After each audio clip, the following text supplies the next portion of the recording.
Saludo ko sa mga taong pumupuna sa pagkakamali mo. Lalo na kung maganda yung intention nila. Lalo na kung gusto lang nilang ituwid ka sa pagkakamali mo. Kung baga maganda yung intention nila. Pero red flag ako and X ako sa mga taong pupuna sa pagkakamali mo. Sisiraan ka lang naman. Yung walang magandang intention, sisiraan ka lang. Negativity yung sinasabi pero wala namang magandang intention eh. Kung magpupuna sana, mas maganda, maganda yung intention. Alam niyo na, basta gets niyo na yung point ko.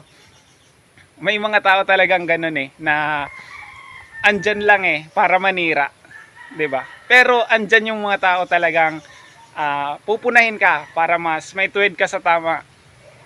Ayun lang. So, mas maganda na wag po tayo magagalit kapag napupuna tayo sa pagkakamali kasi doon tayo minsan nababago, doon tayo nag-grow.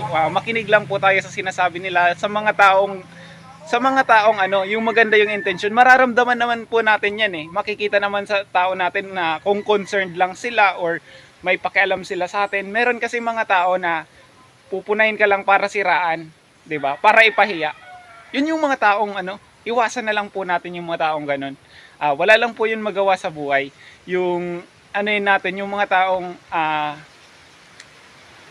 yung maganda yung intensyon. Uulit-ulitin ko po yan para mas at least aware po tayong lahat. So yun lang po, sana